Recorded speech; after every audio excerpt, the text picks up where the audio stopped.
Every decision we make brings along a certain amount of risk. Sometimes the risk is so small it's negligible. Other times the risk is so daunting it scares you into submission.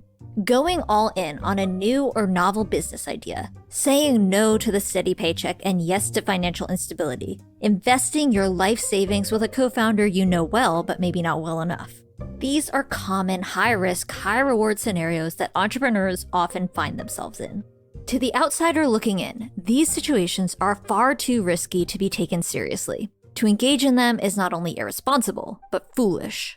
Tiffanie Stanard has a different opinion. She believes that risks, big risks, are absolutely necessary for success. You have to put yourself out there. If you're not happy with what you're doing, if people don't know about what you're doing, then what's the point of doing it? Tiffanie is the founder and CEO of Stimulus, a relationship intelligence software suite that helps companies build better relationships. But before she was leading Stimulus, Tiffanie had to make the leap from having a stable income to being her own boss and being responsible for her own future.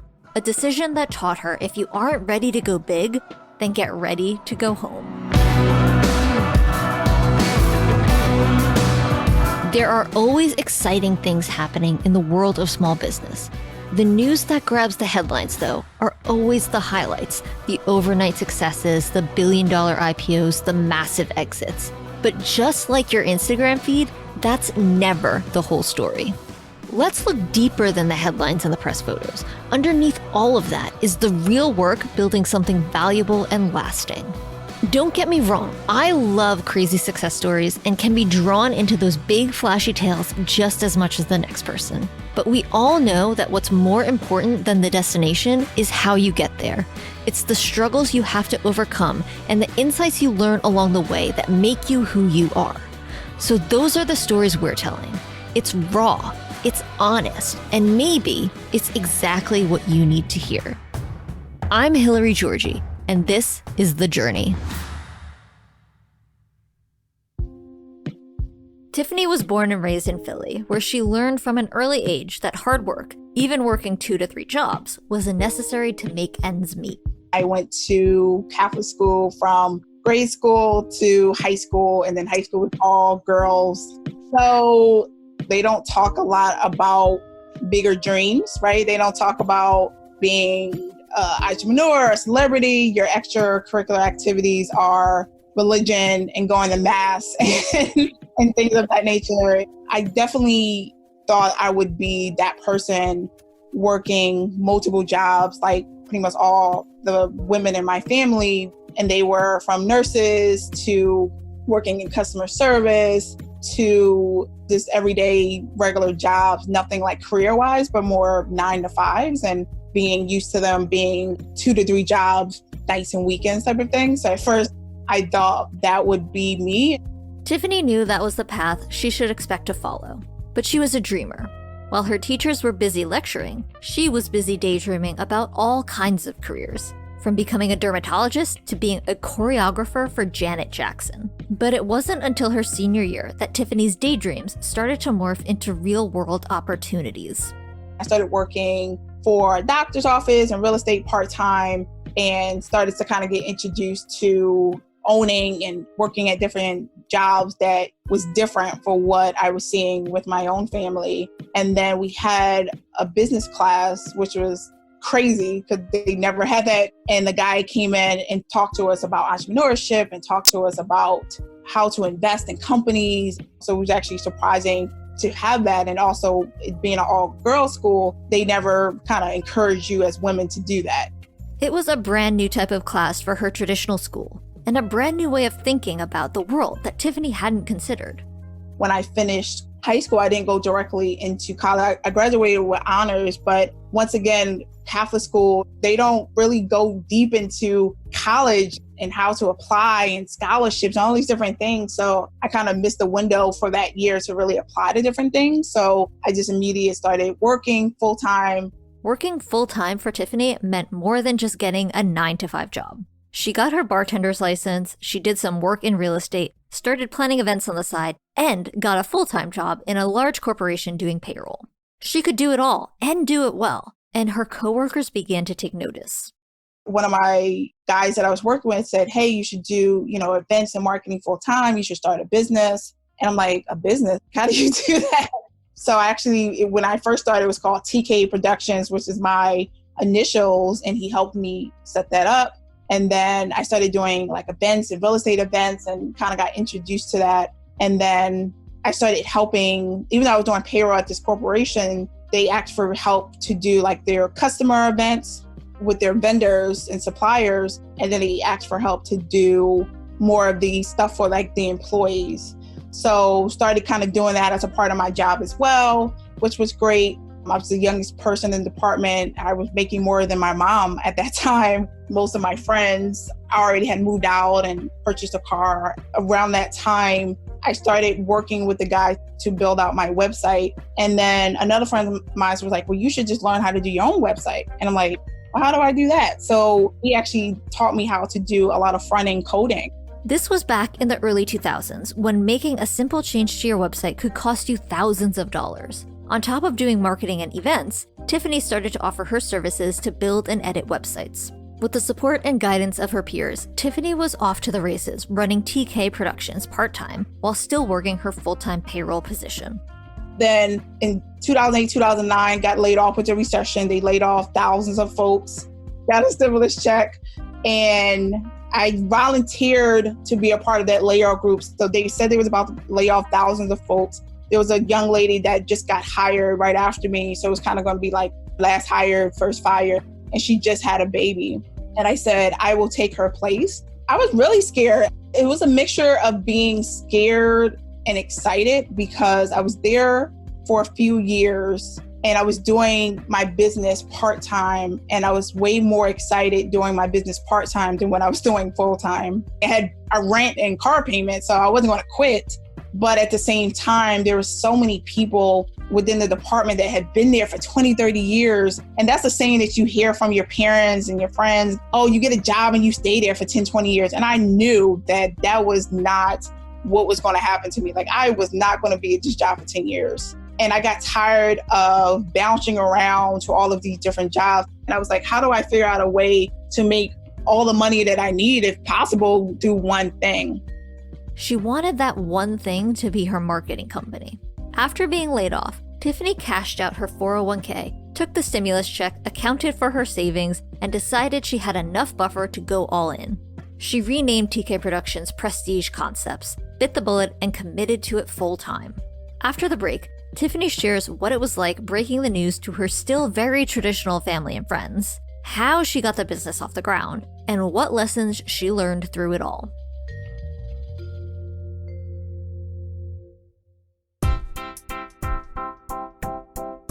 As part of Salesforce's continued commitment to small businesses, they've recently announced Salesforce Care for Small Business, a combination of free products to help during the COVID-19 crisis. New customers will get 3 months free access to out-of-the-box CRM Salesforce Essentials and Analytics Solution Tableau, as well as 6 months free access to collaboration tool Quip. Now, more than ever, small businesses need the right tools to connect with their customers. Salesforce is here to help. To learn more, visit salesforce.com/thejourney.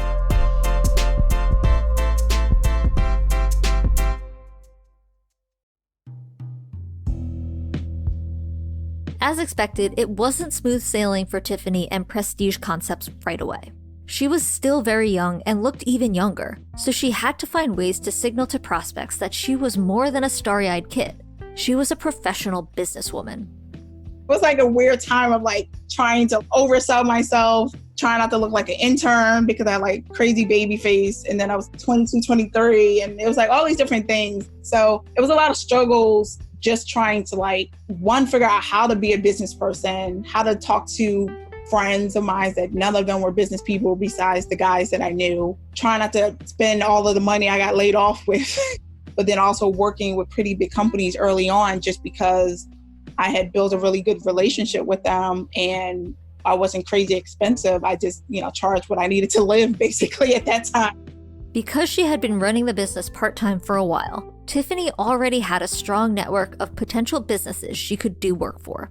She was able to start making a living for herself, but still faced skepticism from her friends and family who didn't approve of her non-traditional and risky career choices. Even though they encouraged me to help with different things, it's a difference of encouraging versus you really full-time doing it. The lady that I work with at the payroll corporation, she encouraged me to go after my dreams, but very limitedly. I'm like, go after your dreams, but don't be too big. Why would you leave this when you can do both, do this full-time job and do your little business part-time type of thing? So it's kind of like a mixture of do this, but do it in a very cautious way versus go big or go home. But Tiffanie never wanted her side gig to simply remain her side gig. She knew that it was a risk, but it was a risk she needed to take and one she knew she could bounce back from if it didn't work out. Determined and willing to commit the 60+ hours to her business that she had been spending working on other jobs, it wasn't long before the hard work started to pay off. The corporation that had laid me off actually became one of my first corporate clients because when they started to bring on people, they couldn't really afford like a big firm do a lot of the employee events and like vendor events that they were doing before. And because I knew so many of the corporations and I knew their processes and I had, did their payroll before, they brought me on to do some of their events and website updates. So I worked with them for a while. And that's how I got a good amount of like big clients at that time. Through that relationship, Tiffanie began working with big companies like Comcast, as well as smaller local businesses and even a few nonprofits. She had a diverse client base and a diversified way to make an income. But even still, there were plenty of lulls over the years that caused her to question her choices. Of course, I did little part-time jobs here and there because it depends on if the money was coming in. So sometimes I would go and work at a restaurant just to make ends meet. And I think it was funny as an entrepreneur, wins come very last minute, meaning you have $5 left in your bank account. All of a sudden, somebody gets back to you with a contract for like $1,500 and you keep it 3 months. They would come as I really needed them. It was like, oh my God, I'm going back to a job. I'm done. And then I wouldn't get the job, but then a contract would come in very last minute. It was kind of like the universe saying, okay, this is what you're supposed to do because you didn't get a job that you're overqualified for, but now this contract finally came through. And it took forever and you're down to $5, but now you can pay your rent and all your bills at one time. So kind of a lot of those over the years. Tiffanie kept Prestige Concepts running for more than a decade, riding those ups and downs of business. It was something she loved, but she knew it was time for a change. Tiffanie wasn't sure exactly what she would do, but she did know one thing. She didn't want to go back to working for someone else. Once you become your own boss in entrepreneurship, to go back to waiting tables and asking permission for our lunch, you don't have that same mindset anymore. In 2017, Tiffanie was ready to commit to her current venture, Stimulus, a company designed to fix something she had hated when working on Prestige. One of the biggest things was I hated the process. I hated the process of trying to build relationships with all these different departments just to sell my services. I hated having to have these conversations over and over again when I just had it last week with one of the other people. I knew it had to be a better way for a B2B company to offer their product or service to another company. I wanted to stop doing services through Prestige Concepts. I got tired of the hustle of it and having to physically be the person to always have to do everything. So I knew I wanted to start another company and I was ready to shut down, Prestige Concepts in a way or go part-time with my consulting. And I started getting more into technology and saying, okay, maybe we can automate some of the stuff. Maybe we can create a product for all of the companies, myself and other companies that I know that go through the same problem of trying to sell their product, whether it was a software or a box of cookies to a grocery store or their services to another business. So we kicked it off in like 2017 of like really turning it into an idea. And then the name Stimulus literally came from my stimulus check back in 2009, 2008, and kind of kept that name with me, even though I didn't end up using it until years later, but knew I wanted my next company to be called that. We decided to really focus on contracts and B2B selling and decided to really focus on disrupting and identifying business opportunities and disruption across the supply chain and understanding that everything you sell, whether it's a product or a service, is a part of a supply chain within a company. And, most companies spend 90% of their annual revenue with other businesses. And despite that large number, they do not really invest in the process. They don't use a lot of data. They use too many platforms to make decisions, and a lot of stuff is manual. So we decided to build a relationship intelligence platform, hence the relationship side. Because anytime you're hiring, you're working with another company, they always say it's based on relationships. So we really streamline the process of how you source and evaluate different suppliers that you want to work with to help you make a better decision using data. Tiffanie will be the first to admit that she messed up a lot on the path to building prestige. Now, she is taking those lessons and applying them to Stimulus so she doesn't make the same mistakes. Lesson number 1, only bring on partners who are ready to commit as much as you are. I did everything wrong. I started by myself. I brought on a partner. We ended up going our separate ways. I ended up buying her out in between. We just didn't work well together because, as you know, as you're building as a small company, you both need that big idea, go big or go home mindset. She was more of the safe mindset than I was at that time. Working on a company with a bad partner is difficult, but so is building a company by yourself. Today at Stimulus, Tiffanie has a CTO who she trusts, leans on, and is able to bounce ideas off of. Lesson number 2, having a team of full-time employees who are actually invested changes everything. I didn't have a full team. I had consultants and periodic people that I would bring on per project. And now I have consistent people throughout everything full time, which is something that I'm so thankful for. Stimulus's full-time team makes it possible to act faster. It frees up more of Tiffanie's time. Plus, they help fill in her weak spots, which brings us to lesson number 3. Be honest about what you know and what you don't know. I think as CEOs, we spend so much time pretending that we know something that we don't. And if you pretend for so long that you know something, you get to the point where you don't know how to ask for help anymore. So now with Stimulus, I know what I know and I know what I don't know. And I don't pretend to know what I don't know. And I'm really honest about that. And I bring on people now to the team, whether full-time or part-time, that help me figure out what I don't know and that are smarter than me. And being comfortable with the fact that they're smarter than me on a subject and being able to show to them, like, this is my strong suits and this is not my strong suits and this is how you can help me, and being really transparent about that. What you know and what you don't can change just as you do. But at your heart, the person you are is tied to your core beliefs and principles, which brings us to Tiffanie's final lesson. Who you are matters as much as what the business is. I needed to figure out who and what I wanted to present to the world. And I knew I wanted to be known as a tech entrepreneur, a woman in business, a woman that's also mentoring young girls. And I was doing all of that while I was building the company, because a lot of people would, ask to speak to me. And I knew that I could make the company even bigger if they personally saw me and spoke to me, because that's how I closed all of my customers, was because they loved me and they loved working with me personally. So a couple of my mentors were like, well, then you need to present that to the world so you can double that, so they can come to you versus you coming to them.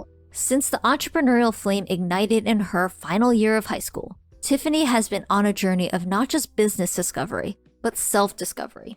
When you ask her what she's most proud of, she won't tell you it's this business win or that contract she landed. She's proud of who she's become and the ways she's still evolving. I started saying to myself, like, Tiffanie, you are accomplishing things you forgot to dream about. And I never dreamt about any of the things I'm doing right now.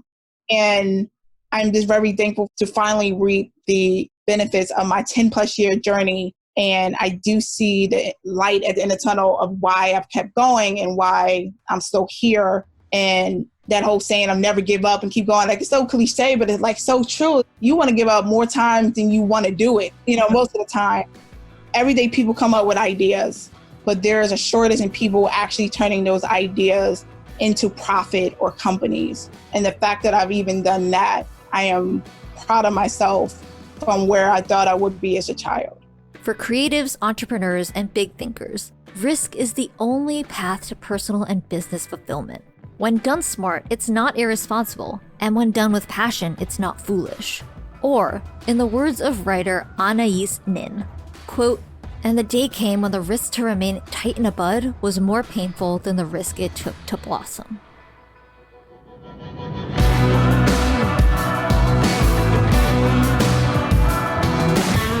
Today's uncertain business climate makes it critical to stay in touch with your customers and employees. That's why Salesforce recently announced Salesforce Care for Small Business, a combination of free products to help businesses during the COVID-19 crisis.